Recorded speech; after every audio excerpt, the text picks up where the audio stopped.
Welcome to another episode of the Alamo City Sportscast with Mike Jimenez and Joe Garcia. Make sure to subscribe and hit that like button. Join the discussion as we broadcast live from beautiful West San Antonio. And remember to tip your hosts as it helps the show grow. What's up, San Antonio? What's up, South Texas? This is the Alamo City Sportscast coming at you from the west side of San Antonio. I like to say West Bexar County represented because that's where I'm from. We're the home of the San Antonio Spurs, UTSA Roadrunners, San Antonio Missions, UIW Cardinals, Trinity Tigers, Holmes Huskies, and John Jay Mustangs. What's going on, everybody? Thank you to Spurnandez for filling in yesterday. Yeah, did a good job. Yeah, I had an emotional morning. A friend of mine, his dad passed away, so I was at the funeral. Condolences, man. Condolences to Eric Rush and his family. Yeah. We have a big show today. They said, were you late because you ran into another lizard? Dude, that lizard almost got me on the way over today. I was chasing it in the yard. I was trying to get a photo of it. It's a horny toad, dude. It's about 6 inches long. It's a horned lizard, dude. Yeah. So I'm chasing it through the bushes trying to find it. It didn't get right in front of me. It darted in front of me, but it wasn't on the step like it was last time. But man, this morning has been interesting in my neighborhood because I live in a pretty nice neighborhood. And but there's crime wherever you go. I mean, Edgars run rampant in Bexar County. It doesn't matter if you're on the north side, west side, east side, or south side. There are Edgars everywhere, right? And apparently, some cars in my neighborhood were broken into up into about 2 houses from me, right? So I get a text message from my daughter's friend's dad. And he's like, dude, look at your surveillance video. Do you see anything? Dude, I see at 4:06 a.m. a lot of commotion going on, a couple of cars stopping. You see the lights, but my tree is blocking everything. A lot of it. But you can see a lot of stuff going on, like 2 or 3 guys kind of going from house to house to house. Now, they're not breaking into houses. They were breaking into cars. And so a lot of people said, 5 or 6 cars were broken into. But what they did when they left, I guess they did this on purpose. They left the doors open and popped open the trunks so that they were wide open. So when people got up this morning and were driving down the neighborhood, they saw all these cars with their trunks open and all the car doors open. Maybe that's their calling card. You know how every criminal has to have their calling card. You know, like was it a Home Alone? Yeah. What did they say? The wet bandits. The wet bandits leave the water running. You know, that's dumb though. But did people actually lock their doors or did they leave them unlocked? You see, dude, a lot of them were saying that they left them unlocked. And that's living in the county, you think it's safer than living in the city, I guess you can say. And they admitted it. A lot of them admitted, we didn't lock the cars last night. I always lock my car. But the thing is that my surveillance system, and we've seen this before because I posted that video a while back of me being barely able to walk up the driveway when I was refereeing for the first time in a long while. I remember that. But it was a strobe light. People were like, is there a strobe light? Dude, someone walks into my yard or goes into my driveway, it looks like a 90s dance club because my house starts just pulsating light. Yeah. So no one's going to want to go into my yard because, dude, the second that you're in the yard at night, you could be in the sidewalk. I mean, it's like a disco ball going off. It's like all but sirens going off at that point. So no one messes with my yard. Cue the techno music. Yeah. Dude, it's great, dude. It's funny, man. I feel like going outside with some glow sticks and just going in the middle of the night in my house. Was it like that guy from White Chicks with the whistle and everything? Oh, man. Now, I mentioned the first time refereeing that I got hurt. It was not that I was hurt. It was just I wasn't in referee shape. But this weekend, I get back into refereeing. So I got called up for Saturday and Sunday. I don't know if it's AAU or what I'm doing this weekend, but I'm going to be doing about 8 games this weekend. Oh, man, you ain't going to be able to walk no more, dude. 8 games, man, but it's a running clock, so it's a little bit easier. But I got to get that extra side cash because I'm going to Nashville in a couple of weeks, and I'm looking at who's in concert while I'm there. I'm going to see Charles Esten in concert. He's an actor turned comedian turned actor turned country singer. He's really good. I love him. Small little venue that I'm going to over there. Yeah, I'm going to go watch Jelly Roll. Well, Jelly Roll's actually performing the next day. So there's going to be a concert the next day. It's the CMT awards going on over there. Yeah. And the CMT, it's not the awards, but it's like their festival. It's like the country music version of ACL. I had no idea when I bought the Charles Esten tickets that was going on. I didn't even know that existed, man. So they have a contest, $130 a ticket. Not bad. And it has all these performers, but the 3 headliners are Jelly Roll, Keith Urban, and Lainey Wilson. Lainey Wilson, good Lord, she's hot. There you go, man. Demon Mike. Lainey Wilson will be in our Baddie Brackets 2025. Oh, man, here we go. Will be in the Baddie Brackets 2025. Hey, we are live on Facebook, YouTube, and on Twitter. We're 892 strong. I saw that, on man. YouTube. We are getting closer and closer to 900. 8 away. Closer and closer to 1,000. If you want to be part of the show, you can leave a comment on our YouTube chat. You can also buy us a coffee. By the way, we got a coffee that we didn't mention on Friday from Sean Quintero. Thanks, Sean. $35 super chat. Didn't want to leave a comment, just wanted to leave a tip. Oh, thank you so much. That was the thing. So $35 there helps with the equipment, helps with our technology and stuff like that. Keeps the show going. We're not doing this for a living necessarily. We're doing this for the ability to just basically be out there, be active, talk sports, pop culture, nostalgia. Have a voice. Have a voice. And you know who doesn't have a voice in San Antonio? Latinos in sports talk radio. Oh man, me and Spurnandez, Rick, we're talking about this because we're saying you had released a video. Yeah, you know. So what ended up happening was, and Jeff Garcia made fun of me the other day about this. Hefe from Locked On Spurs and Ken's 5. He asked the question. He goes, Michael, you completely exaggerate by how often you are recognized out and about. Oh, come on. And I told him, I'm like, dude, I get recognized out and about from sports talk radio or this podcast. You know, it depends on how often I'm going out, but I would say 5 times a week. Sometimes it's 3, sometimes it's 10. Yeah. Right? Especially if I go to a sporting event, dude. If I go to a Spurs game, a SAFC game, if I go to a UTSA football game, a Missions game, dude, I get, or I go to a bar, I get recognized. And he did not believe me. And I go to the SAFC games, I get recognized over there. Everybody buy me beers, man. Exactly. Dude, the funniest one was one time I was taking a piss at the Alamo Dome. No, man. In the trough. No, bro. And this guy rolls up next to me. Bro code. Midstream. He's streaming. I'm streaming. And he's like, dude, I really like your show, man. Oh, no, man. Dude, it was so funny, dude. It was so fucking funny. There's bro code. Like, you don't do that. If you want to talk to somebody, maybe when you're washing your hands or something, hey, bro, watch your show. Okay, cool. I was midstream. No, by the way, man. I apologize for cursing right there. Dollar. But, it's funny because, the other day I was out and about and people flagged me down. I went to Stoneworks recently. And this girl comes up to me saying that she enjoyed the podcast and that she enjoyed the old show. And then she brought her boyfriend over, and the party of people that I was with are like, who are those people? I'm like, well, they listened to the old show. Yeah. And my ex used to hate that I would go to HEB and get recognized and whatever the case may be. I'm not saying that I'm like, ooh, I'm Mr. Popularity. But as I told Jeff Garcia, it's the fact that I got to hang out so often with Rudy J and Jason Minix and Rob Thompson and Joe Reinagel that they recognized me from that as well.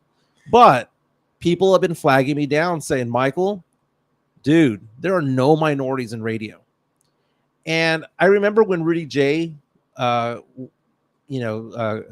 off San Antonio Sports Star late last year.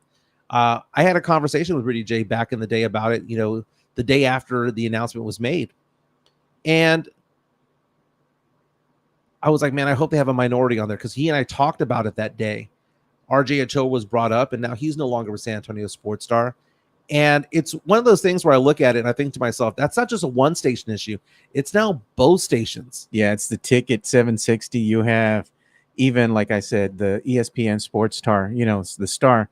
But the other thing is that we're talking about Latino representation across the airwaves, period. And I'm like, well, you do have Latino representations. You have like Puerto Rican representation. You have, Cuban representation, Latino representation. And it goes across, like, not sports talk per se, but when they're talking about like DJs, for example, like, for Tejano, or even for like mainstream music, like, Xavier the Freaking Rican doing his thing, in the morning. He has a morning show now. And he's been doing that for a while. So you do have that representation there. But when we're talking about sports radio, there's only 2 stations, the Ticket and ESPN Sports Star. And that's it. And how many Latinos do we have on those stations? None. Zero. None. And no African Americans, no Asian, no women. And I bring this up because you have to understand that we are a city that is 65% minority. Oh, yeah. We are 56% Hispanic. We're about 9% African American. We are in a state that is minority majority. And I wasn't bringing this up to stir the hornet's nest. I was bringing it up because people kept bringing it up to me. Yeah. And people DM me on Twitter. They DM me on Facebook.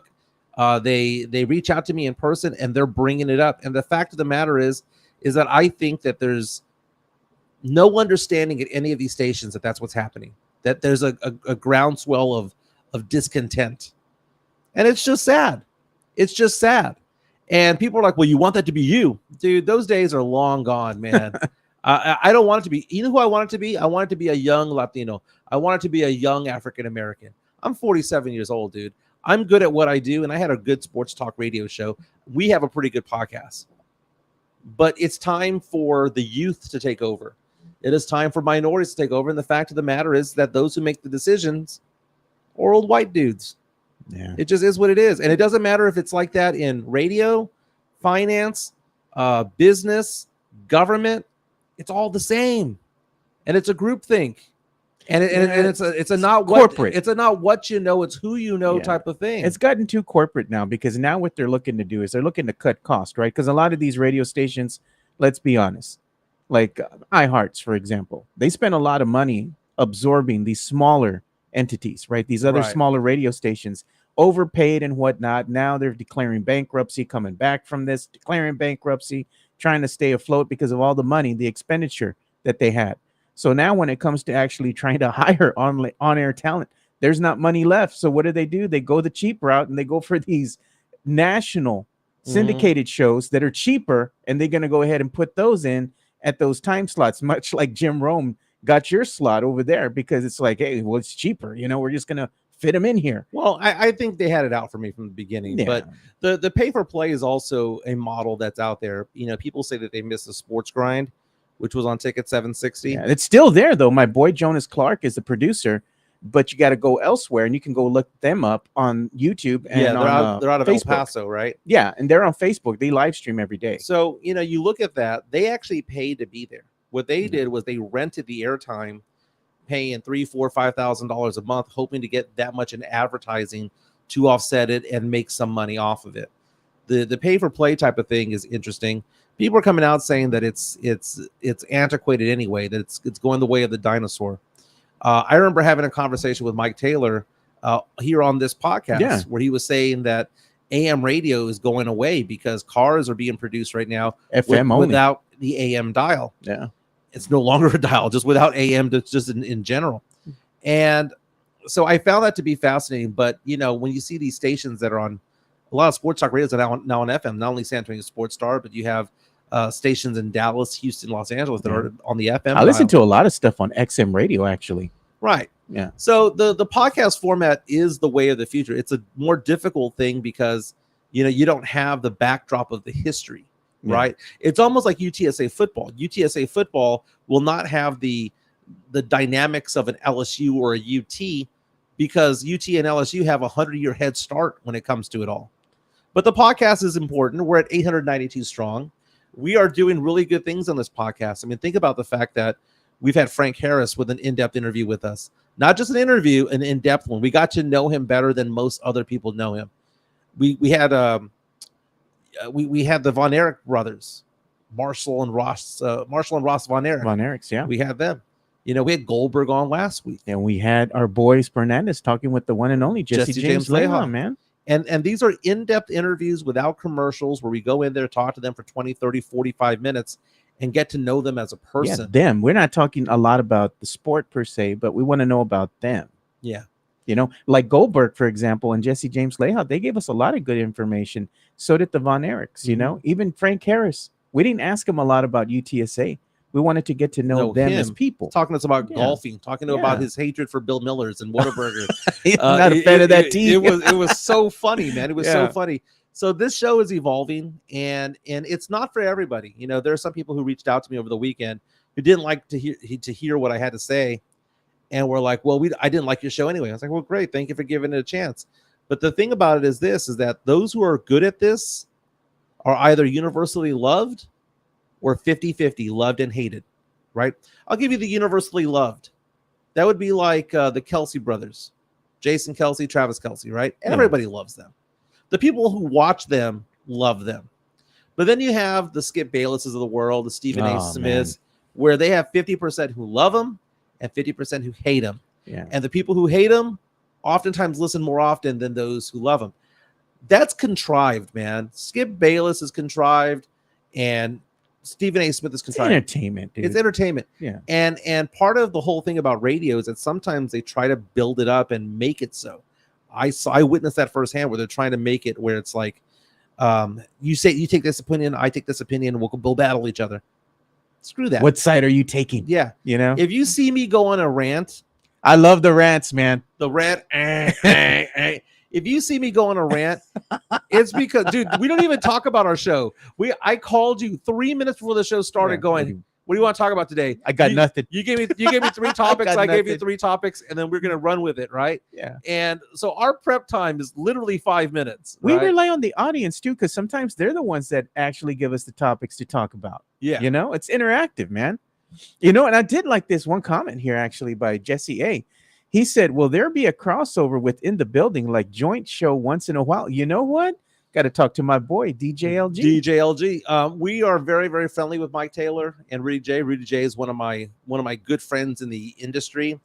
Mike Taylor, I got to judge the Mike Taylor barbecue cook-off a couple of months ago, and it benefited the Boys and Girls Club at the Salvation Army on Peacock. I wouldn't mind it. You know, I've talked with him in the past about, can we get this together? And basically, the last time we talked about it, it was one of those things where he said that he needs to work on in the building. I need to work on myself, but we need to come together at some point and do something together. It doesn't mean that the 24-hour podcast. It doesn't mean that the networks are going to like merge. No, like maybe they will, maybe they won't. I don't know. We're friendly with one another. We're friendly. Do a show like that once in a while. And, you know, I told him, I said, look, you know, we're after the same thing. We shouldn't be at each other's throats. And he 100% agrees with me. We have no beef with each other. Not at all. We have mutual respect, and we talk about the show on our show. Dude, and I'm like a product of them. Dude, I was a product of the Sports Grind and of Thunderdome. You know, I'm a product of them. That's what I listened to. That was, you know, when I got into sports talk radio, it was all about Mike Taylor's show. It was all about Sports Grind, and was what I was doing all the time. That's what got me interested in it. But I wanted to build my own take in this. And that was the whole thing about pop culture, talking about entertainment, talking about bar talking, guy talking, girls and stuff like that. That's what I bring that's a little bit different because, you know, I'm a little bit different. Demon Mike takes, man. And also, you know, just having fun. So what are we going to talk about today? We're going to talk about quite a bit of things, actually. Dude, we're down to the Final Four of the NBA playoffs. That's going to get kicked. That's going to start kicking off. Caitlin Clark has played 4 games in 6 days. LeBron could never, right? But I have a poll out asking the question at MJ Acquire Taste. ESPN, would you rather have them playing WNBA games or Major League Baseball? It's very close, man. And what was the other question that we're going to present? WNBA better than MLB? Better than MLB? Yes or no? Has it taken over that spot? Because the hierarchy when it comes to sports is number 1 by far in the United States is the NFL. Yeah. Number 2 is probably college football. Number 3 is probably the NBA. Then you go, what is 4, 5, 6, and 7? I think golf is actually right there behind the NBA. Well, when Tiger Woods was starring, that was a big deal, and that was the case. That was the draw. I think it's come back down a little bit. Yeah. So it's all, and there was a time there where NASCAR was starting to become big, but I think NASCAR is kind of coming back down to earth. It's kind of plateaued. I think baseball is coming back down to earth. I think that this is a good conversation piece. We'll get into that. Yeah. Also, when it comes to sports, you know, down to the Final Four, we have the all-rookie team that was announced in the NBA. We're going to have later on this week the all-defensive first team is going to be announced. Will Wemby makes that, so we'll get into that. Entertainment news. I felt old, man. I saw photos of Eminem's daughter getting married. Remember Haley? Yeah. Haley? Nugget, but still. Made me feel old. Man, that's creepy, Mike. That's his baby girl, bro. with Kim, right? Yeah. And then the other thing that we need to talk about is Diddy being done. The numbers are in when it comes to his streaming since that video was released last week on CNN, the one showing him beating the living crap out of one of his girlfriends. We need to get into some Diddy talk as well. But again, if you want to be part of the show, leave us a comment. Super chat from the Drew $5 Show, super man. chat.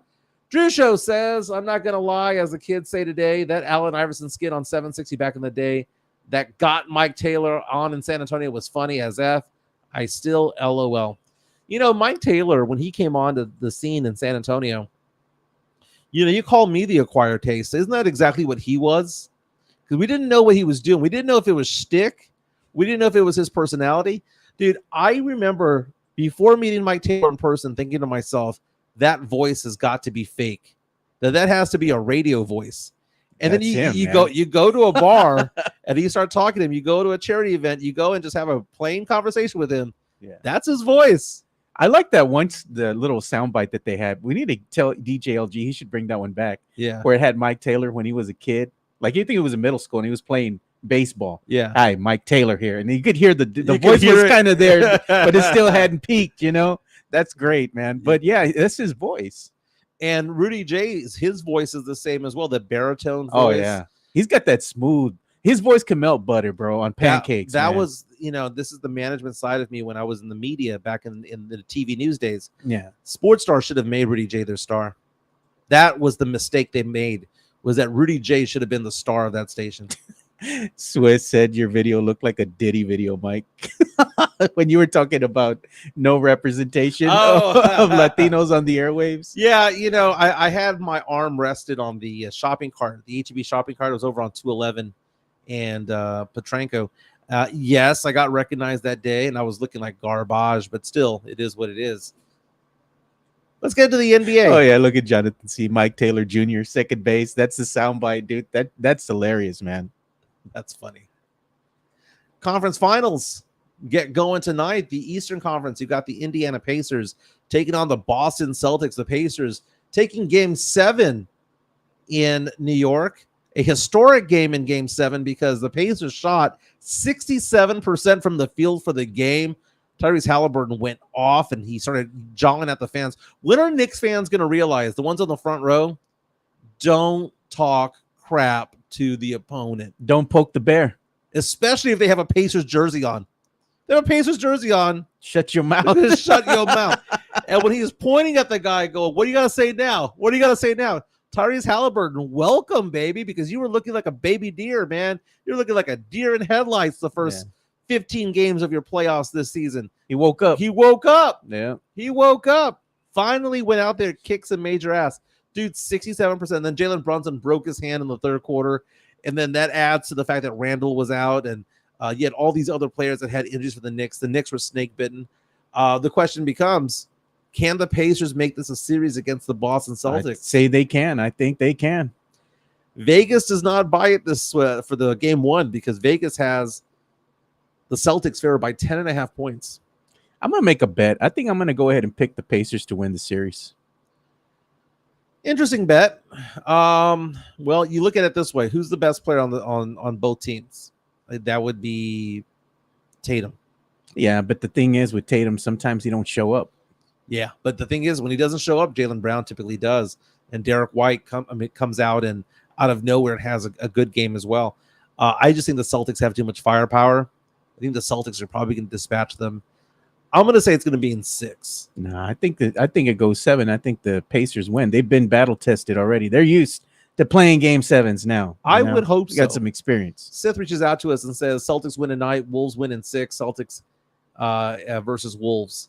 I wouldn't mind a Celtics-Wolves finals, to be honest with you. But a lot of Spurs fans are pissed off, man, because the Wolves came back to win Game 7 of their series against the Nuggets, which means that Rudy Gobert gets to keep playing ball, man. Rudy Gobert, Defensive Player of the Year. A lot of Spurs fans pissed off about that. A lot of NBA fans talking trash about that because Jokic just went toe-to-toe and just took out Rudy Gobert. Rudy Gobert, sometimes the team was better with him on the bench. But that's a fun team to watch, man. The Western Conference Finals is the finals I want to watch. The Eastern Conference, I'll watch it but I really want to watch the Western Conference Finals. I really want to see what Luka and Kyrie can do up against Ant, Cat, and Gobert. That'll be interesting. Great. That's great. The basketball. Mavs are just banged up. That's their problem, man. And Minnesota, man, props to them. Hey, Joe, who was the team that I said about 2 or 3 weeks before the playoffs started that was going to be the dark horse to win it all? The Wolves. The Wolves. Yeah. And did people on this chat give me crap about that? Damn straight they did. Damn straight they did. But what was it? It was defense, man. Yeah, you got 2 7-footers in Cat and Gobert. You've got that defense. You've got Ant. You've got Kyle Anderson out there. And they got a bench. High IQ basketball, man. They've got it all right there. But, man, going up against Kyrie, though, Kyrie, smooth as butter, dude. Yeah, Kyrie low-key's been the best point guard in basketball for like 5 or 6 years. No one wants to admit it. Midtown saying Wolves bench clears. No lies detected, man. They got a deep bench. Hand of a fist. It's the NBA. Good offense beats great defense. Sometimes. How fitting would it be for this Timberwolves team to actually win the whole damn thing, dude? It would be great. It'd be the city's first championship. Did you see what Anthony Edwards said to Charles Barkley? Bring your ass over. He's like, I haven't been to Minnesota in 20 years. Bring your ass over. What's there to do, though, man? Come on now. What's there to do in Minnesota? What's there to do in San Antonio or Cleveland, man? Go see the dirty Riverwalk. Well, they're always making fun of our Riverwalk. And like Spurnandez was saying, it's not meant for you to swim in. Put your feet in the water. You're getting on the water taxis. It's just ambiance, Right. It's the atmosphere. Well, the problem with the San Antonio Riverwalk was it used to be mom and pop related. Oh, yeah. And now it's just Landry's big restaurants. Business. It's Texas Land and Cattle. What's that other place that they have that's like a big Mexican restaurant that they have on the Riverwalk? Republic of Texas? No, it's another one. They sell these big old overpriced margaritas. Casaria? I forgot what it's called, but I mean, it's all like Landry's. It's all fanfare now. It's tourist traps. Yeah, basically, it's what you can get at a business center, or not a business center, a shopping center on I-10 and Hebner. You can go to Market Square and have Bandera. a better experience there, man. No, you can't, because you might get shot by the Edgars. Oh, man, come on. That's only during Fiesta, bro. That's when they have the Tejano stages up and all that. So I'm going to get Celtics in 6, and I'm going to go ahead and take, I can't believe I'm saying this, I'm going to say the T-Wolves in 7. I think the T-Wolves are going to advance. I don't know who to cheer for, because as a Spurs fan, can you really cheer for the Dallas Mavericks? Or are we at the point right now where we have no rivals? Because people keep saying that, like, who's the team that you hate the most, Joe, as a Spurs fan? I would say the Rockets are probably the team I hate the most. I have no animosity towards Dallas for whatever reason. Lakers, dude. I can't stand the Lakers. Well, I don't like the Lakers for a variety of different reasons, but I don't consider the Lakers to be our rival. I think rivalry, you had the Houston Rockets and, of course, the Dallas Mavericks, because we're all the trifecta here, Texas teams, D'Lo bringing up a very funny point there, saying that out of the 15 highest salary players in the NBA, the only one that's still left in the playoffs, in the Final Four, if you will, is Rudy Gobert. Jonathan C. saying the Spurs rival is winning. I asked Jeff yesterday, do the Spurs have a 6th losing season in a row under Pop? Are the Poppy Trust people going to be around still? The apologist? The apologists. Matt Lerma? Will Matt Lerma come to the Jimenez side, the Demon Mike side? No. When it comes to it all. Or there's going to be, well, he has 5 rings. He has 5 rings. You always call him a pop apologist. He got mad that first time I said that, dude. I think he's embraced it. Like when people start calling me Skip Menace, yeah, he's starting to embrace it. Bro. Starting to embrace it. He's a pop apologist. It is what it is. All right, die on that hill for that, man. Do your thing, man. Put up into sports saying Rockets and Lakers are the Spurs' biggest rivals. I would go with that. You know what? I want to get these guys on the show. They're pretty funny. They dude. are. Yeah, they are. Why is it I have no animosity towards Dallas? Dallas doesn't like I enjoy them. I enjoy Luka Doncic. I enjoy Derek Lively. I enjoy Kyrie Irving and Jason Kidd as the head coach. I enjoy what they're doing. And Dirk Nowitzki, I loved. Michael Finley, I was a fan of. Dude, you low key sounded like Matt. That's what he's telling you. And someone will say in F Dallas, which is Midtown. But I think you're saying that as a city itself. Dude, I saw this thing the other day on the number of days it's been since a Dallas sports team has made the conference finals. and How long? the Dallas Stars and the Dallas Stars made it, right? And the Dallas Mavericks made it this past week. So it was like 0 days since making the conference finals, right? And then when it came to the Rangers, because the Rangers won the World Series last year, it was like it's been 150 days. Oh, God. But then when it went to the Dallas Cowboys, it was 10,300 days since the Cowboys were in their last conference championship game. And it was like Dallas Cowboys, it was like Dallas sports fans looking at the Cowboys like, do something. Just where are you at? It ended with a stick. many moons ago. It's been 10,300 days since the Cowboys were in a conference. Bro, I think I was like 13, something like that. The last time that I remember, I'm like, oh my God, it's been quite some time. Sis saying, always bringing up that old shit. DC4L, Dallas Cowboys for life. Dallas is harmless. That's fun. Tim Gonzalez saying, I'm rooting for Lively, Kyrie, Moore Jr., and Tatum. Those Duke boys are family. Kudo Picture Sports saying the Mavs fans aren't as toxic as Lakers and Rockets fans. Dude, Rockets fans, dude, they're ugly, man. Man, they're nasty, bro. They're so salty that they didn't get Wemby. Dude, ever since that Locked On Spurs version of them, the Locked On Rockets, and all those podcasts going out there where they were doing a live viewing of the 2023 NBA draft lottery, and they see the Rockets number getting picked at 4, and then they're like, just don't go to the Spurs. Don't go to the Spurs. Don't go to the Spurs. That's how you know they're our rival. Yeah. That's how you know. Oh, man. Look at that. Man, Tex-Mex Frank and Chris Leha always donating stuff to the show for us to give away. When you hit the 1,000 subscribers, I will donate a Texican cap for you fellas to give away. Viva los Latinos, even the coconut ones. Well, very Come cool. and smoke it apparel. Thank you, Tex-Mex Frank. Man. And by the way, I do need another hat. We can pay for it, but this is going to be for Sean Quintero for hooking us up with Goldberg last week. We still have the stuff to give away for Tex-Mex Frank. I'm waiting to hit 900 so we can just give out a lot of stuff. Dude, we're only 8 away. I've got some sports memorabilia on my end that we're going to be giving away when we get to about 1,000 also, man. Oh my God, Jeff. F is in here.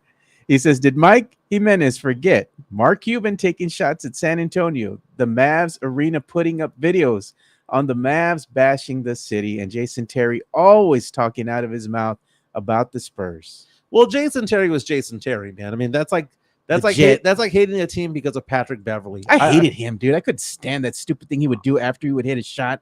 Like he was a jet plane. Get out of here, man. Dude, Jason Terry, that was all good and fun. Mark Cuban, I love, dude. I mean, Mark Cuban, I would love for him to be the owner of whatever team I'm cheering for. Man, he's all about his players and the fans, man. Players, fans, experience, all of that stuff. I love some Mark Cuban, dude. I watched the Shark Tank a lot. Why can't we have nice things? You got The Rock. Because we oppose City, dude. You got The Rock. True. You know, you got the little screen out there you can go watch with food trucks and everything. Food trucks and porta potties. They now have one of those splash pads out there for the kids. Oh man, nobody wanted that dirty ass water, bro. Dude, kids were all over it the other day, man. That's nasty, dude. Because you know somebody's gonna wind up getting sick. I guarantee it, dude. Drew So saying Mark no longer the majority owner of the Mavericks. He's just an employee. He's a high paid one. Still a billionaire. Still a billionaire. I got to go and take in a game over there at The Rock. Hang out with the gente. Yeah. The raza. It's fun. It's fun. I saw Matt Lerma, Spurnandez, Chicana Fuerte out there one time. If you guys ever go to any games outside of San Antonio in the NBA, I've been fortunate enough. Earlier this year, went to Toyota Stadium. We didn't go hang out with those people, the Spurs group that hangs out there. Section 101. Yeah. That was fun over there, watching the game over at Houston. I thought the Houston Arena was going to be nicer than Frost Bank Center. Frost Bank Center was just as good. It's all right. Yeah, they're both Marbach nice. No, just say that they're all right. They're all right. But the American Airlines Arena in Dallas, however, that's nice. That's next level, dude. That's when you realize your city's poor is when you walk in there. And I remember going in there when the place first opened. If you had a certain level of ticket, like lower bowl ticket, at the end of the game, they turned it into a nightclub. What? They turned the arena into a nightclub. Now, not the floor itself, but like the bottom area. They had the DJs come out, lights started going off, and girls would start dancing and all that stuff. Like a good time. It was a nightclub. So if you had lower level seats, you also had, entrance into the nightclub. That was pretty cool. Yeah. And that wasn't for like VIP. That was just for the fans. That's nice. That was pretty cool. Well, but we have Rock and Brews. Oh no, we have the other little place that's exclusive. Remember the one we got the wristband for? Yeah. We got the free food, the chef prepared meal. Oh, that was fun. And the free beer and all that. Yeah, that was right. That was pretty good. That was pretty good. I went to the Rock and Brews on I-10, just past UTSA Hey, Boulevard. that place is nice, dude. It's big. It's big, and I rather enjoyed it. And the funny thing was, I was looking at the prices for the food and drink. So cheap compared to the Rock and Brews at the Frost Center. It's like a third of the price. My favorite there, the fish and chips, and I pair that with the beer, and that goes great, dude. I had the nachos, and they had these jalapeno poppers that were amazing. Very, very good. But it was so freaking loud there, and they have live music there like 5 days a week. Rock and Brews, not bad, man, not bad. Hey, just a little heads up. Our good friends over at P.F. Chang, they're doing their thing, man. They've got their happy hour going from 3 to 7. They got some $5 drinks. They've got some $8 appetizers going on. Our good friend over at the P.F. Chang's at La Cantera, they're hooking us up, man. They're hooking us up. Go out there, hang out with them. Look, ask for Sean. Ask for Sean at the bar. Quintero. And I'm going to recommend, this is not part of their drink special, but I'm going to recommend getting the Japanese old-fashioned. I want to know what kind of whiskey they're putting in there. Is it the Suntory whiskey? I mean, what are we talking? I have no idea what it was, but it was delicious. It was delicious. So about the WNBA, I have a poll on Twitter asking the question, which would you rather watch on ESPN these days? Would you rather watch the WNBA, the Caitlin Clarks, the Angel Reeses of the world? Or would you rather watch Major League Baseball? Because when I think about ESPN in the summer, I think about Major League Baseball. Yeah. And if I was to ask you that question, Joe, what do you think? WNBA, Major League Baseball, gun to head, you have to watch one tonight. Which one would it be? Just because I'm an OG, when I think of summertime, I think of baseball. Okay. So I'm going to go ahead and answer baseball on your behalf right here on the poll. But we have 105 votes in the last couple of hours. 54% saying they would rather watch the WNBA. They would rather watch Caitlin Clark. By the way, has played 4 games in 6 nights. They've lost all 4 games. Yeah, but how banged up has she gotten in those 4 games, dude? They coming for her. She's averaging 17 points per game. No. Last night, I did watch that game. They lost the very end. They were up with about 2 or 3 minutes to go. They were behind most of the game, fought back, took the lead, ended up losing. Caitlin Clark's teammate missed a pretty open layup to tie the game. They ended up losing. Caitlin Clark did make a shot yesterday that was from 36 feet out. She set up from 36 feet out, drained it from the logo. Insane.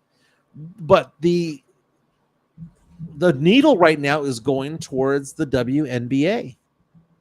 And I find this to be fascinating. And as someone pointed out earlier when they retweeted me, they were saying the fact that this is even a question shows how the needle has moved and how things have changed, how sports fans' tastes have evolved. We had somebody who, when I made mention of the fact that there's no Latinos or minorities or women in local sports talk radio, someone pointed out, well, guys don't want to watch this and guys don't want to watch that. And that's nonsense, man. Sports is more than just guys. Yeah. There are female sports fans. Dude, I know a ton of female sports fans beyond Carolina Teague that are not represented when it comes to sports because they're not being showcased or featured, right?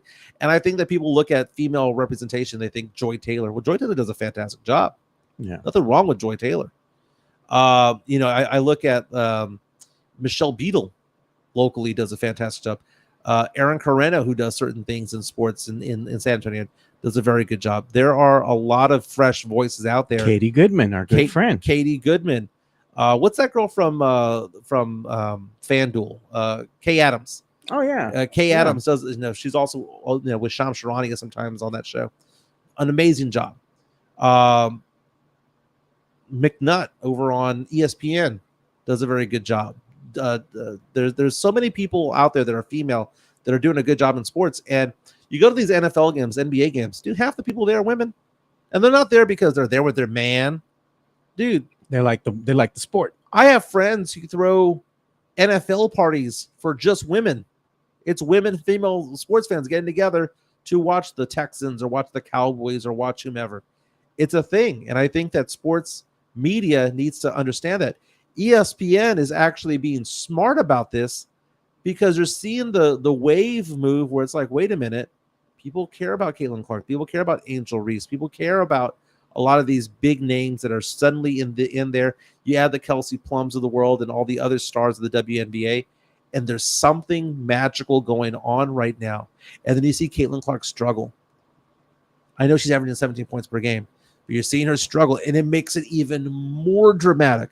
I would rather watch that than the Brewers Cubs. Yeah. I grew up, Joe, a massive baseball fan. People ask the question, well, Michael, why weren't you watching movies growing up? Why weren't you playing with toys? It's because I was too busy watching the Braves on TBS, the Cubs on WGN. You're watching Smoltz. Smoltz, Avery, Glavine, Maddox. Yeah. All those guys. You ever watch Don Mattingly with with New York? Dude, yeah. How about the Mets? Gary Carter and Dwight Gooden and Lenny Dykstra and Darryl Strawberry. Then you go on to the Cubs, man. I can still name you that lineup there. You had Leon Durham at first. You had Ryan Sandberg at second. Sean Dunston at short. You had Jody Davis behind. Don't forget about the great Bo Jackson, bro. Bo Jackson, dude. I collected all these baseball cards, and I was so into baseball. It was my favorite sport. Now I can't stand watching it. I'll watch the playoffs. Yeah.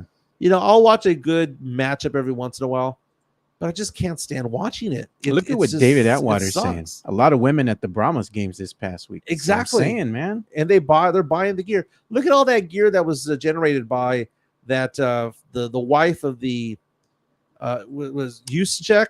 I think she was the fullback of the Niners. Yeah, from the Niners. Yeah. They were saying, hey, look, we want to look trendy. We don't want to wear a jersey. We want to wear like trendy They clothes. want to wear stuff that fits their body. Want to look good. Yeah. And I think the evolution is there. And if there's any sports outlet out there that is disregarding female fans, that's an issue because you're leaving out. You're not gonna piss off guys because you're having a female voice on or a female sport on an ESPN, right? You're not going to piss that off because when you rack and stack it all, right now the NFL is king, right? College football is second. I would argue that the NBA is third, and then we have to argue who's 4, 5, 6, and 7. Golf has gone a little bit downward, right? Because Tiger Woods is no longer the real Tiger Woods. NASCAR has kind of drifted off to the side. I think NASCAR drifted off to the side because politics and the fact that there was a bunch of Confederate flags at a lot of their events, and I think people kind of got off that. Yeah, look at the Drew show. He was saying, the day games for baseball, doubleheaders, that's what made baseball. Yeah, man. I mean, he was even talking about, when he was in high school and stuff, junior high, he was listening to the Astros Mets in '86 between classes. Now, we have Tim Gonzalez saying, wait until Paige Beckers comes in next year. Yeah, that's going to be a big deal. Paige Beckers is a looker. So a lot of these people coming in, I hate to say it, are very attractive. Can people hear what's going on my screen over here, or is that not? For those of you who are listening, later on today, find that story about that WNBA star who was palling around with Kawhi Leonard. Oh God. That was so funny, man. Kawhi Leonard, described as being super funny by this WNBA star. They were shooting a commercial together. It was Cam Brink saying that she brought I'll at least show the video. Yeah, show the video. So she was on TikTok and on this podcast talking about the experience with Paul George about working with Kawhi Leonard during a commercial shoot, and she was saying that she kept making him laugh, and that Kawhi Leonard just was like lighting up the room, and people loved him, and found that to be funny. So it's interesting, and people are asking the question, was he shooting a shot? Was she shooting her shot? And she was saying no. She goes, we just got along very, very well. She called him the male version of Aubrey Plaza, saying that people don't think that he's funny because he's just weird, but once you get to know him, you get to like him. So I found that to be interesting. But Cameron Brink, I mean, big names. But Joe, WNBA on that list, is WNBA suddenly number 4? It's not ice hockey. Ice hockey's still up there, I think, man. It has a good draw, but not on ratings. NHL ain't it. Baseball might not be it. Golf, WNBA. I'll tell you secretly, one sport that draws in some ratings that people kind of discount, esports. When they air that stuff, man, you look at these arenas, dude, they're packed. Right, but I'm talking about like on TV. Well, you know, and having people between the ages of 25 to 54 watching it. You know, because you can have all the esports in the world, but if they're 12-year-old kids who have no money, you know, that's not the eyes that they're looking for. It's like, what is Budweiser or Nike going to attach themselves to? They want that 20-something that has residual income. Now, Sam Selena is saying you're still dismissing soccer. Soccer's a big draw. The problem that you have with soccer, here's the problem that you have with soccer, is that if I was to ask you which league do you want to watch when it comes to football, well, you have two choices. You have the NFL and you have the USFL, and 99% of the people are going to say US NFL, right? NBA, we're going to watch the NBA. We're not going to watch the Turkish league or whatnot. But soccer, you have a lot of people who like to watch it, but they follow different leagues. Yeah, they do. They have people who follow Premier League, people who follow La Liga, people who follow MLS. So you're right, Sam, in the sense that there's a lot of people who want to watch soccer on TV. It's just not focused or concentrated on one particular league, because a lot of people aren't going to go, well, my favorite team in this is this, and my favorite team in this is this, and my favorite team. No, people focus. I watch soccer, you know, and I watch SAFC and, you know, and all that, and, you know, what they're doing. And I also watch like Premier League and all that because it's on the Peacock network. So sometimes I'll catch some games depending on who the matchup is. Yeah, Jonathan C saying I only watch the Mexican national team, and a lot of people say that.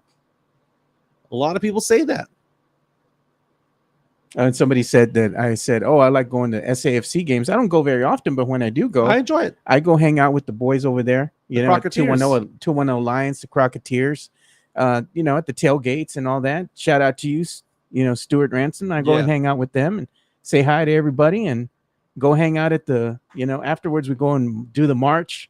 We go into the stadium. But my thing is I hang out in between the restaurants. I think it's La Gloria and that other restaurant they have in between the open bar. The open bar that they have out there, that's my jam, dude. I go out there and I just kick back, enjoy some drinks.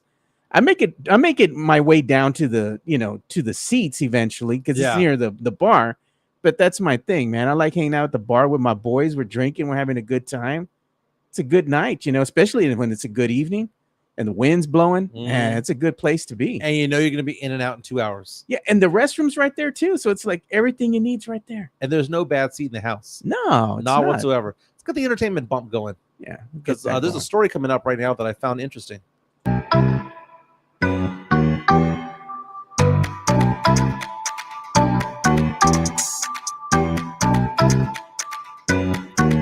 TMZ just posted an article within the past hours saying that Elvis's home, Graceland, is now under foreclosure. So, Joe, I don't know if you've ever been to Graceland before. I've been twice in my life. My parents took me when I was young, when I was like in middle school. And I took my daughter, Gabby, last year when I was driving her from San Antonio to Virginia Beach for her internship. Made that long drive over there. Graceland is a fun place to go to. It's a smaller home than most people would think, right? Because there are McMansions here in San Antonio that are going for $700,000 or so that are about the same size as Graceland, the house itself. But the yard and the entertainment centers and all that stuff, it's a time capsule. When you go into Graceland, you're going into a house that was mostly untouched since 1977 when he died in August of 77. The living room's the same, the dining room's the same. The basement level, which has his pool, you know, his billiards room, and he has a TV room virtually untouched. I mean, they clean it, but it's the same as what it was back in August of 1977. It's a great tourist attraction, but it is so much money to upkeep because it's beyond just the house. They have a big, massive museum of all this Elvis memorabilia. They have this hall of all his famous records and artifacts and renderings and drawings and all that stuff. And then you go and they have like a theater where there's concerts being performed, comedians and musicians and whatnot, and there's all these restaurants. It's a big thing. Yeah. It's like a house with a little Fiesta Texas side to it, right? Yeah. With a museum. It's just weird. But Graceland has been kind of in a dicey situation because the person who was running Graceland originally was Priscilla Presley. She's the one who saved it from foreclosure back in the early 80s by turning it into a tourist attraction. In fact, when you go to Graceland, they talk about that. They talk about the fact that Priscilla saved Graceland because they were losing all this money. They needed all this money for property taxes, and not enough money was coming in, and the residuals weren't there. And Priscilla said, you know what? I'm going to talk to the National Park Society and ask them for advice. And they said, turn it into a museum. So she did that. And it's been going strong for 40 years. The reins were given over to Lisa Marie Presley, but Lisa Marie Presley died at a very young age. Now her daughter, Elvis's granddaughter, Riley Keough, is trying to save Graceland from going into a foreclosure auction. Wow. That is crazy. This is news that just dropped about an hour ago. Lisa Marie's daughter, Riley, again, is filing to block foreclosure of the historic property, which is in Memphis, Tennessee. The auction's supposed to take place in 2 days. Oh, my God. Goodness. You know, whoever's going to get that, they probably won't even be from the States, dude. They'll be from out of the country somewhere. They'll go ahead and see this as something that they can invest in to turn a profit. So according to TMZ, Lisa Marie Presley signed documents to borrow $3.8 million from a company in private lending, and apparently she used Graceland as collateral, and the payment may not have been made. Look at, they said Elon's going to buy it. He's going to call it, instead of Graceland, he's going to put it X-Land. X-Land. I highly recommend going to Graceland. It's a fun time. It's a throwback. And also, for those of you who like to gamble, basically it's in Memphis, Tennessee, but it's also on the border of 3 different states. I believe it's Tennessee, Mississippi, and Arkansas, I believe, are all 3 right there. You can actually dip into one and actually go to the casinos and whatnot. It's funny how casinos are legal on one side of Graceland, but not on the other side. It's kind of funny. Look at that. Drew Show says, I think Michael Jackson's kids should buy Graceland. They got the money, or the foundation does. Hey, Michael Jackson's kids make some bank, dude. They do. I mean, they got a healthy nest egg to live off of for forever. So did you see the response from Diddy? No, I didn't see that. 50 Cent was making fun of it the other day. No, we know that 50 Cent is also somebody who has beefed with Diddy for many years. But I don't want to show the video of what happened because CNN has exclusive video of what happened when Diddy. I'm not going to say allegedly. We see it. Yeah, he admits to it. Yeah, he's beating her up. Yeah, so basically he had a girlfriend, a longtime girlfriend, who they were at a hotel. I believe it was 2016. They were at a hotel, and she tried getting away from him when he fell asleep. She's going down, looking for the elevator, waiting for the elevator. He comes out wearing nothing but a towel, and just beats the crap out of her. And while she's on the ground, kicks her in the face, kicks her in the back, kicks her in the rear, and then drags her back into the hotel room. She later on filed a suit against him, and it was settled out of court. She alleged a lot of things. One of the things that she alleged was this particular incident in 2016. So knowing that that was true, it makes you think, well, if she told the truth about this, she must have told the truth about all the other things. Yeah. About her being forced to have sex with other people while he watched. About, there's allegations about people forced to have gay sex when they didn't want to have it. There's allegations about him blackballing people from the industry, maybe unless they had sex with them or whatever the case may be. Diddy's going to go down as one of the biggest jackasses in all of entertainment history. He's done, dude. And there are questions as to whether or not he's part of the reason why Biggie died. Me and my friends have had discussions, and we're saying, you know what? Maybe he's the one that put the hit out. Right. Because it's funny how after that happened, what happened with Diddy's career? it just skyrocketed. Right. So Diddy goes out there and releases this video that 50 Cent made fun of. And in this video, he's going out there and basically saying that he had hit rock bottom. He was on drugs. That and he had to go to rehab and all that stuff. He goes, I'm not looking for forgiveness. I'm just letting you guys know that that's not me anymore, and I'm ashamed of myself and all that stuff. No, you're not. You're just ashamed that he got caught. But you know, the funny thing is, who did Diddy piss off? Because check this out. You had the FBI go raid his home, right? Right. And apparently this was part of the video that was part of that private collection or whatever that they got, you know, the stuff that they seized. Then all of a sudden this comes out. They released this. What else do they have that they're going to release? He done. He pissed off somebody that's so powerful that now they're just going to, they legally obtained all this information, right? All these videos and all this evidence.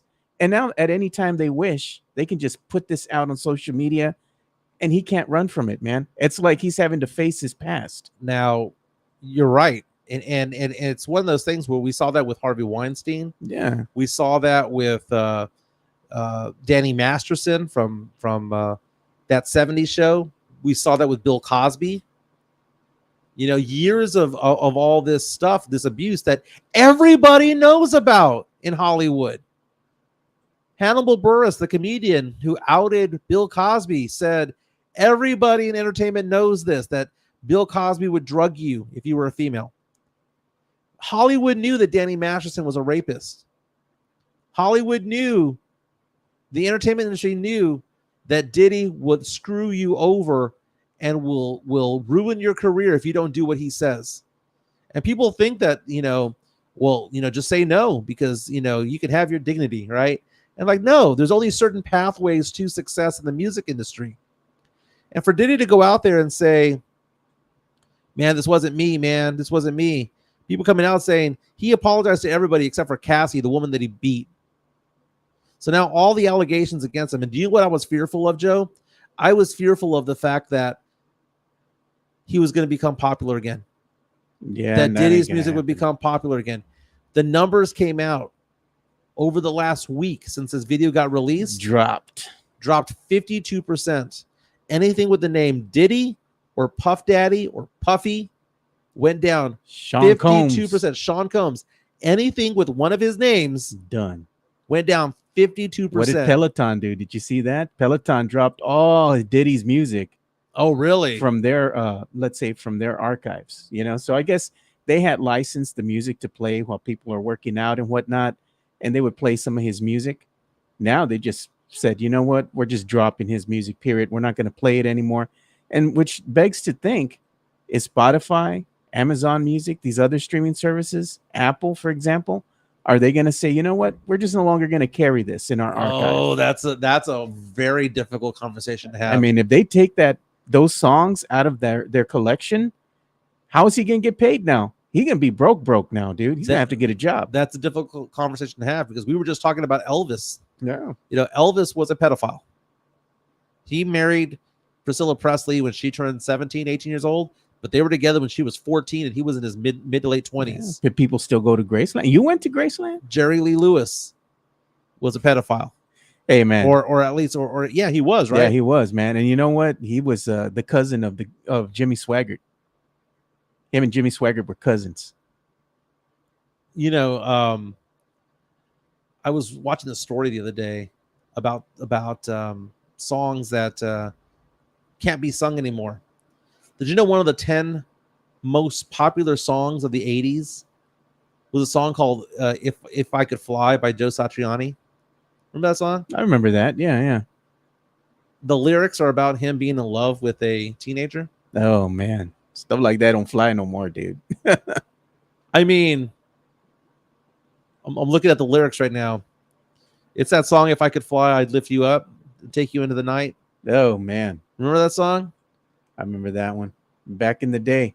Yeah, things are different now, dude. There's like certain songs that they played back on the airways. They don't do that no more, man. Oh, dude. You know, what about Money for Nothing by, who was that again? Dire Straits. Oh, I remember that. Remember? Yeah, that little F is a millionaire. Yeah, man. Gay slurs all up and down. I remember that. You know, I mean, it's one of the greatest riffs of all time. But the problem is that if you take down Diddy from there, then where does it stop and where does it end? Because that means you have to take down R. Kelly. That means you might need to take down Michael Jackson. You know, is it just because of a sex crime, or is it because of abuse, or what is it of? You know, because you can go back in time to Ozzy Osbourne being arrested for a lot of things, Kid Rock being a jackass for lots of things. Dude, all of gangster rap would be gone for. I mean, Tupac was in jail for a period of time. So it's kind of a weird thing to do. But I think that I'm proud of the fact that more than 52% drop in listening. He still got over 1.3 million listens last week, but it's far less than the 2.5 million that he was getting before all that. Look at what Elias says. He says R. Kelly had his music removed from Apple. Yeah. They don't even play that no more. You don't hear none of his music on the airwaves. Insane, dude. Insane. But Puffy's he's done for. Man, he's done. There's no way that you can get back to it. Nah. He's probably just gonna live. You know, might as well get a citizenship somewhere else because he's done here in the States, bro. Don't come back. I'm kind of interested in seeing what Harrison Butker is gonna do. Did y'all talk about this on Monday? No, man. You hear about the story? I don't think I heard about this one. Okay, so Harrison Butker is the field goal kicker for the Kansas City Chiefs, and he gave a commencement speech at a super duper conservative religious Catholic college, small college. Oh, man. And people called it racist. Some people called it sexist. Some people called it homophobic. And he went off against Biden. He went off against gays. He went off against women working. He went off against, feminism. He went off on all of these different things, calling things a lie and all that stuff. And I'm thinking to myself, this guy plays on the same team that Taylor Swift follows. You know what I'm saying? On the other end, you got Travis Kelce. You've got the female fans that have become fans of the Kansas City Chiefs. You have the fact that there are 7 people that are women in the front office of the Kansas City Chiefs organization. What next? Is he going to have a job? And I follow this one PR person on TikTok who talks about damage control. And she has talked about damage control, about how P. Diddy, he did an awful job with it, how Ashton Kutcher and Mila Kunis did an awful job about it. Yeah. She believes that Butker is going to survive all this because people are coming out. And by the way, guess what the #1 jersey sale was last week in the NFL? It was Harrison Butker's jersey, because people who believe in that bigotry and that sexism and racism support that guy. You know, they say, oh, well, it's deeply held religious beliefs. Dude, deeply held religious beliefs have been the reason for lots of atrocities in the world, right? I don't believe that deeply held religious beliefs gives you the right to be a dick. And I question whether or not the Chiefs have the ability to go do that. Because if they go and they keep him out there, that means they condone it. But if they get rid of him, then you're going to have a controversy on the other side from the far right who's going to be like, they don't respect his religious beliefs.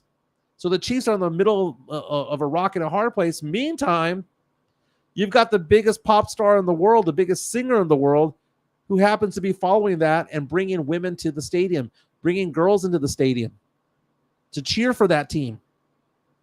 Man, the Chiefs are in a really weird position because Butker doesn't suck. Butker's actually a pretty good kicker. They say you're taking his speech way out of context. You know what? 1 + 1 + 1 + 1 = 5, dude. 1 + 1 + 1 + 1 = 5.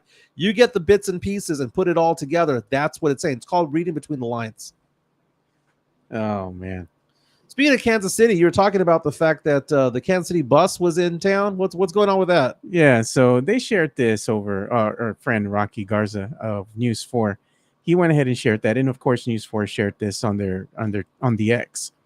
And it was saying that a parade for the Kansas City Chiefs, parade bus for the Kansas City Chiefs, has stopped at a local transmission shop, and it has the locals questioning it, like, what does this mean? You know, I mean, basically what happened is that it says Hector Ramirez of the tire shop, which is called Guaranteed Transmission off Austin Highway, said the team was looking for the best transmission shop in SA while on tour, and they came here.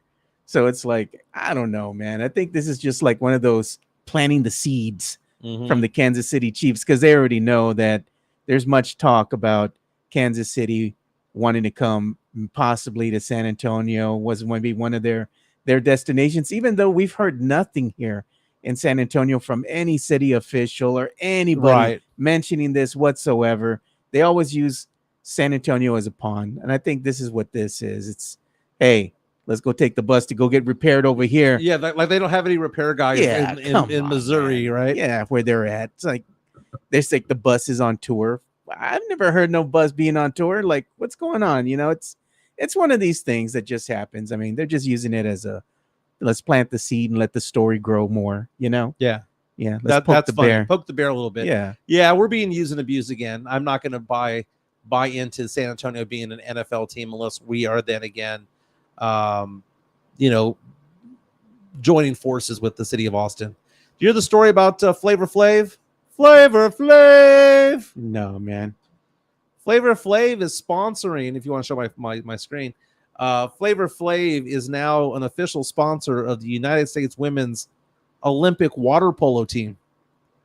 So one of the stars, I guess you could say, of the United States women's Olympic water polo team. It's a lot of words right there, right? One of the captains put on social media the fact that they're struggling, that they're a good team, but the fact of the matter is that they don't have the sponsors that the track people have. They don't have the sponsors that the basketball team has, the soccer team has, and how difficult it is and how they're working 2 and 3 jobs to kind of not only live their dream, but also to afford to go to the Olympics itself, because they're not getting paid for this, right? They don't have the sponsors. Who cares about women's water polo is basically what she's saying. But she wants to represent her country out there, and they have a good chance of taking home a medal. So Flavor Flav, Public Enemy, Flavor Flav, legendary rapper, legendary reality show star. Remember Flavor of Love? I remember that. Stepped up and is saying, I got you. And has sponsored the women's water polo team. How about that, man? I mean, we're talking about airfare. We're talking about lodging. We're talking about all that stuff. And Flavor Flav went out there and did it. Flavor Flav, he's a businessman. When they were in Paris the other day, Flavor Flav asked, I'm gonna throw that name out there again, Taylor Swift, can we get tickets to your show? Can you block off a section for the women's water polo team in Paris while they train? Swift gave them a spot, comped it free for not only the players, but also their coaches and trainers. And Flavor Flav says that T Swift is his girl.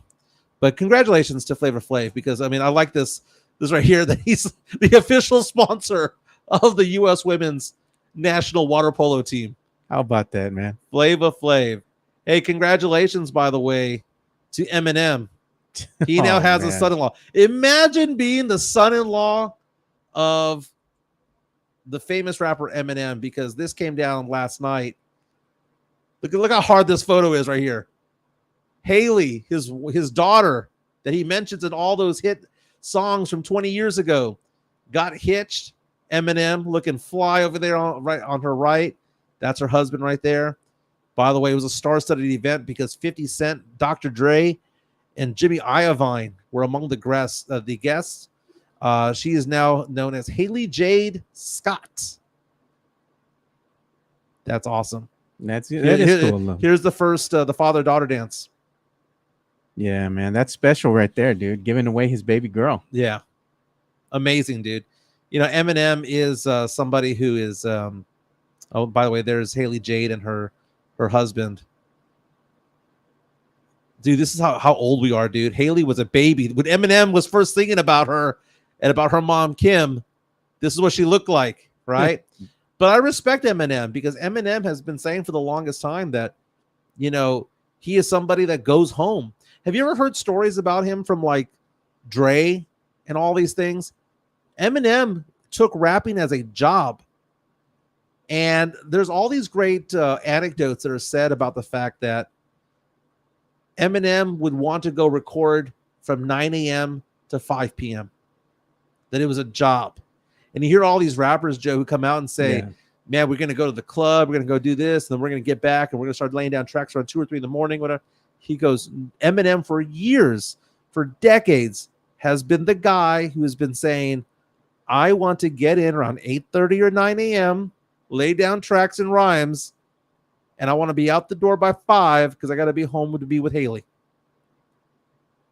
Whether or not things worked out with him and Kim, which it didn't happen. Yeah.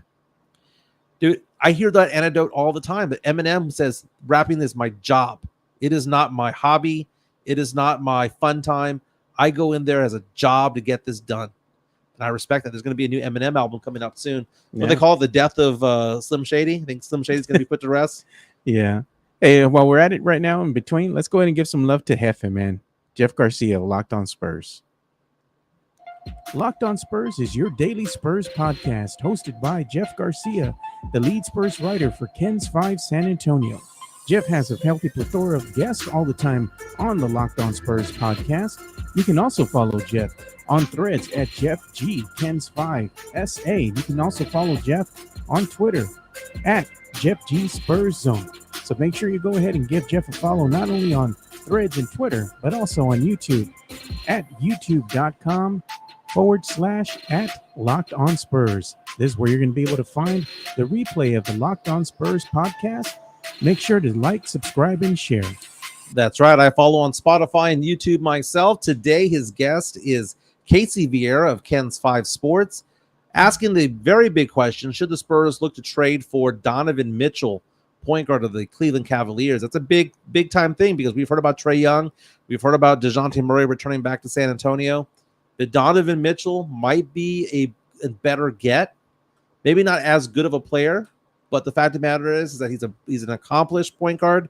He is still young, and it's probably not going to cost 5 first-rounders to get him.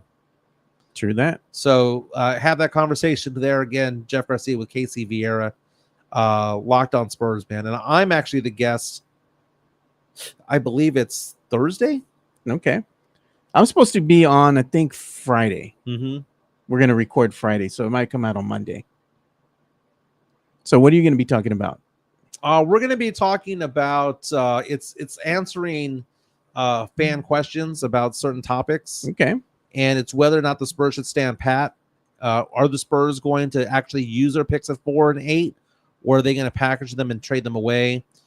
If they do keep it at 4 and 8, who should the Spurs look at? Jeff also has an article today on Victor Wembanyama being named to the NBA All-Rookie First Team. Obviously, he was Rookie of the Year, but it was official that he got named to the All-Rookie Team as well. Nice. So make sure you go and check out that episode. It's out today. It's on Jeff Garcia's X, so you can go follow him on at Jeff Garcia, at Jeff G Spurs Zone. And you can also check it out on Ken's 5 on their website as well. Mm-hmm. Let's go ahead and update the poll. The poll asking the question about, where did my poll go? No idea. And who is she? She's actually kind of cute. You got me. 118 votes in, asking the question, which would you rather watch on ESPN these days, Major League Baseball or the WNBA? And 57% saying they'd rather watch the WNBA.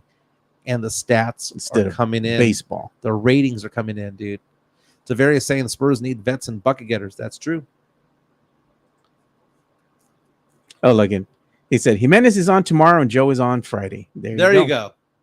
We're back to back. I need to get Jeff in here, man. I want him to not only be a guest this week, but also I want to get Jeff to record with us here in studio at least one time. Yeah, but we're north of 410. I know we're only about a mile north of 410, but he's been out here before. Jeff Garcia's been out here before. Man. It's beyond 410. I love that guy, but it's beyond 410. I still owe him what is it, Jeff? About 3 more drinks? 3 more drinks, so we're even? Yeah, you're gonna get him. You're gonna give him drinks. You're gonna take him to somewhere nice, dude. Bar 1919. Do you remind me of? I was watching last night old episodes of Seinfeld. Oh, and do you remember the episode where Banya gives Jerry a suit. It was like an Armani suit that he Oh, had never worn. I remember. And he goes, that. in return, I just want to have a dinner. Yeah. And so they go out to have dinner, and Banya only orders soup. And he goes, okay, well, we're even now. And he goes, no, this is just soup. This isn't a dinner, you know? And then they meet up a couple of days later, and he's having a sandwich at a deli. And he goes, no, I wanted a nice dinner. I feel like I'm Banya to just dragging it out. Jerry, yeah. The one episode that I liked is when they made Jerry wear that blouse. He looked like a damn pirate. Oh yeah, the ruffled shirt. Dude, that was so funny, man. Dude, some of these episodes, I watched the other day the episode where Kramer finds the trap that has all the lobsters.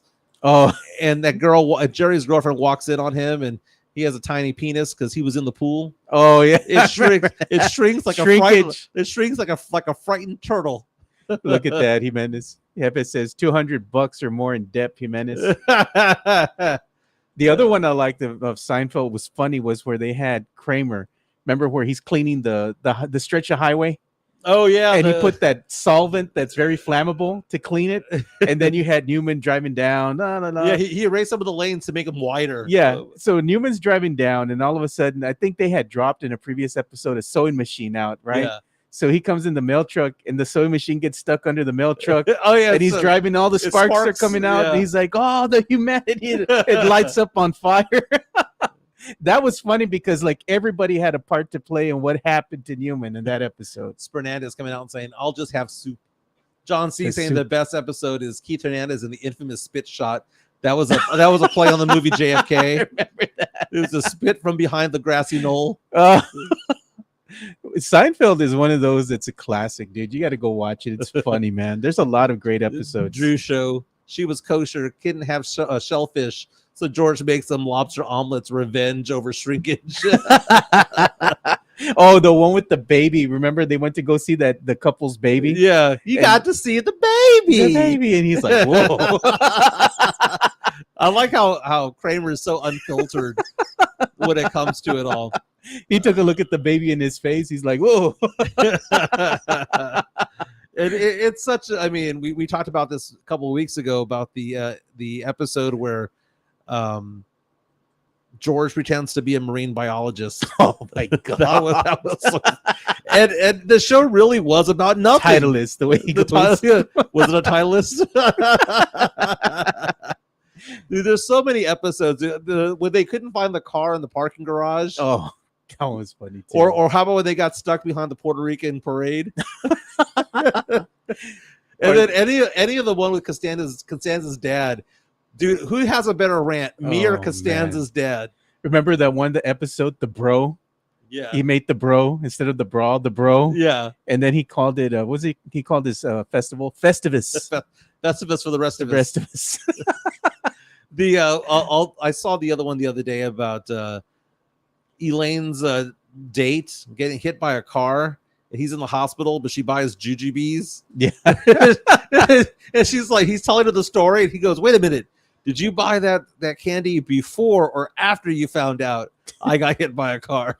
Oh, look at Spurnandez. He says, the parents asked Kramer who the baby looks like. He says, Lyndon Johnson. Jeez, bro. Yeah, that's the episode also where the doctor is going, he's breathtaking. He calls Elaine breathtaking. And she's like giving him a look. Dude, it's funny. Is Jerry a hoe? He's a man whore, dude. He's a man whore. He gets around. They all are, right? Because Kramer gets his. So does Jerry Jason Alexander. Yeah, Costanza. Yeah. When Elaine gets around. Yeah. They're all hoes. Yeah. I remember that other episode with Kramer when he had that was it that Kenny? What's the name of that actor? It was the old country actor or singer. What was his name? Kenny Rogers. Kenny Rogers. He had put a chicken place right across the street from where Kramer's at. And that red light was always beating through. He loved the chicken. They were all in love with the chicken. But then when they would turn the neon sign on at night, that red light was just coming through. I was like, that was funny, dude. I saw one the other day from Judge Reinhold when he was the close talker. When he would talk right at your face. And everyone would lean back. dude, like classic episode after classic episode. Seinfeld, I hate to say it's probably the best TV show of my lifetime. Yeah. Before we go, one last thing. I saw this tweet yesterday, and it asked the question, what is your favorite Michael Keaton movie not named Beetlejuice? And I turned the question into something else. Dude. Batman. Is Michael Keaton a top 10 actor of the last 40 years? I would say so, man. I had to put him at number 4. Dude's got a lot of range, man. I'd put him at number 4, dude. Okay, so I put down on here my top actors of the last 40 years, right? Yeah. You can put these in any particular order, 1, 2, or 3. Tom Cruise, Tom Hanks, Harrison Ford. Since 1975, Cruise, Hanks, and Ford, right? I put Michael Keaton right behind him. Okay. Now, who fills out the final the bottom 10? Because we're making this 75 and beyond, 1974 and beyond. To me, people like Robert De Niro don't really qualify because a lot of their stuff came on beforehand. In the 60s. Well, Raging Bull was 1980. Yeah, but some of their shows or films like Taxi and all that was way back when, dude. So I'm going to throw out some other names out there that I think round out the top 10. Eddie Murphy. Dude, Tom Cruise can act. Tom Cruise is the most successful actor of our lifetimes, dude. What about Tom Hanks, man? Tom Hanks can act? No, Tom Hanks can. He's up there, dude. But I'm going to throw some names out. Keanu Reeves. I mean, the Matrix trilogy. John Wick. You have Bill and Ted's. You've got Point Break. I mean, he's got some romantic comedies along the way. The Replacements. Forgetting Speed, bro. With Sandra Bullock. I mean, isn't he top 10? Leonardo DiCaprio. Just from Titanic alone, but everything that he's done before that, Basketball Diaries. And then after that, you have all the movies, out in so Tarantino many movies, man. The Departed and all that stuff. Matt Damon, Good Will Hunting, same thing could be said for Ben Affleck. He's come out in a lot of movies as well. Well, Ben Affleck had that 10-year streak where he was just in the dumps, dude. He talks about all the time. From like Gigli on to like, oh, bro, that was the most awful movie like ever, that bro. J-Lo stench that he had there from the early 2000s. He finally came out of it when it was Argo came out. Yeah, Argo was a great film. Great movie. Argo, fuck yourself. I have to say that. I can't do it all. That's a quote from the movie. That's a quote from the movie. But what a premise for a movie, right? We're gonna go ahead and do it like a spoof, almost like a film, just to infiltrate you, to get you behind enemy lines. Great movie. Denzel Washington. It's got to be top 10 in the last 40 years. Yeah, Denzel's a good actor, bro. Dude, from Glory back in the day to Training Day to Flight to all the movies. Philadelphia was a great movie. I'm gonna throw a name out there that is top 10. Okay, other names: Samuel L. Jackson, Brad Pitt, sure. Kevin Costner. Oh my God, that was the great Kevin Costner. That was bro. one also. But what Field about of Dreams? Come on, bro. Dude, I'm gonna throw a name out there that no one's looking at, man. No one is seeing, and I'm gonna throw out this name, and I'm gonna give you his IMDb. What about Woody Harrelson? Now, Woody Harrelson, we'll look at that and we'll think to ourselves, oh, the dude from Cheers? Well, yeah, he was the dude from Cheers. But all the movies that he's been in from you had The Hunger Games, White Men Can't Jump, People Against Larry Flint, Natural Born Killers, The Thin Red Line, No Country for Old Men, Zombieland. I like that hippie he played in. Was it that 2010? Yeah. That film? He was funny as hell, eating nothing but pickles. The Highwayman, all the Hunger Game movies. He was also nominated for Emmys for TV shows that he was in. True Detective, all that stuff. I think that Woody Harrelson might actually be a top 10 actor. What about Johnny Depp? You can't forget him. Yeah, I'm not a big fan of Johnny Depp, but you got to throw him into the mix for the Pirates of the Caribbean movies and for what 21 Jump It's Street. kind of hard to play these roles that he signs up for because Charlie and the Chocolate Factory. Yeah, type man. stuff. He has a big range of characters, But they're all characters. That's the problem that I have with him. Fear and Loathing in Las Vegas. Come on. The man. problem I have with him as an actor and why I don't take it seriously, it's all fantasy stuff. Yeah. He's we don't see the Johnny Depp really deep movie. He's not Daniel Day-Lewis. What about that one movie he did? He's a popcorn flick, Benny and June? flick. What about that one from back in the day? I haven't seen that movie in like 40 years, but 30 years. But it's I mean, I loved Edward Scissorhands. Yeah, that was a great movie. That was a good one. But it's like there's no depth to it. Come on. The DNA of Edward Scissorhands to Captain Sparrow to Captain Sparrow to Willy Wonka. It's all the same thing, man. dude. Come on. It's all the same thing. And Drew Show reminding us that Woody Harrelson's dad killed John Wood, the federal judge downtown in San Antonio. That's right. That's why we have the John Wood building downtown. Yeah. Or we used to. I think it's going to be renovated. But we need to maybe break this down a little bit more because it's greatest actors poll. Should we have that one of the top 10 actors versus the starlets? Well, and then the starlets is also interesting because the problem that you have with the starlets is that they've got like good 6-7 year runs and then they're done, son. Like Tom Hanks has been around since Bachelor Party and Bosom Buddies, man. He's been around 40 years. Yeah. I mean, dude, when he had Tom Cruise was back in the day from Risky Business, and even beyond that, what was that movie he was in with Matt Damon and oh my God, it's not Lost Boys, that's Kiefer Sutherland. Yeah. I cannot end the show without knowing the name of this movie. Matt Damon, Tom Cruise movie. That's Stay Golden, Pony Boy. What movie was that again?